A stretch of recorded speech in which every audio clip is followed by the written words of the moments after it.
And now, Storm Tracker weather with meteorologist Eric Ash. Blowing and drifting snow coming out of the west, strong winds coming out of the west, creating a lot of restricted visibility and can be intermittent and deteriorate rapidly.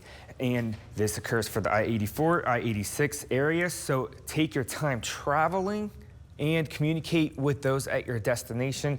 Let me also mention avalanche warning. There was one for the Bear River Range, expired at 6 a.m., but it doesn't just drop to zero. The danger is still high for a lot of mountain ranges, especially in the central mountains and up in northeast Idaho as well. And do expect avalanche warnings to appear again over the next few days. We have a midweek snow event approaching Tuesday night, especially heaviest accumulation on Wednesday and then into Thursday as well.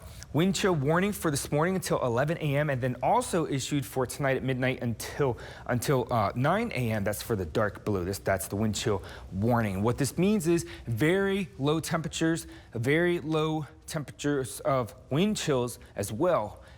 Exposed skin can be frostbitten within 10 minutes. So if you have to be outside, do wear the appropriate clothing so that way you can avoid being frostbitten. Today for the Snake River Plain, we've got teens, chills in the minus teens. We're going to have high winds coming out of the west in the first half of the day and then shifting from the north. Winds coming out of the north as a dry, cold frontal boundary drops down. So from 6 a.m. until about 11 a.m., these winds will shift, meaning a decrease of blowing snow and drifting snow, especially along the eastern Magic Valley and the lower part of the Snake River Plain, restricting visibility.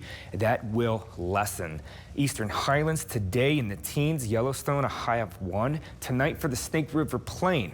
For the overnight hours, all locations sub-zero temperatures for your lows. Pocatello -1, Idaho Falls -9 degrees. And although the winds have calmed down, we'll still have wind chills in the -20s. So very cold temperatures. So just like last week when I was mentioning, this is that time period of our coldest days. We are in the middle of it for the next day or two, and we are going through it right now, and the only way out is through central mountains in the minus single digits with wind chills in the minus teens. And then for the eastern highlands, much more colder temperatures. Yellowstone -23, wind chills -20s, -30s.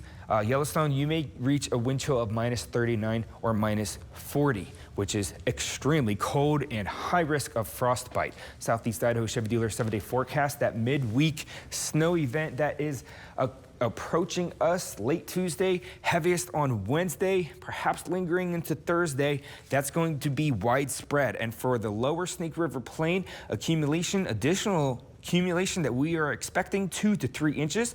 Pocatello 2 to 3 inches. Blackfoot 2 to 3 inches. And also for Idaho Falls, 2 to 3 inches, maybe a little bit up to 4 inches for Idaho Falls. For the western central mountains, the Sawtooth Spine 4 to 6 inches, the rest of the central mountains 2 to 3 inches, and then towards the northern portion of the Snake River Plain, a dusting or 1 to 2 inches can be considered for that. For the Teton area, the eastern highlands, we're looking at 4 to 6 inches, and the Teton Pass 12 to 18 inches.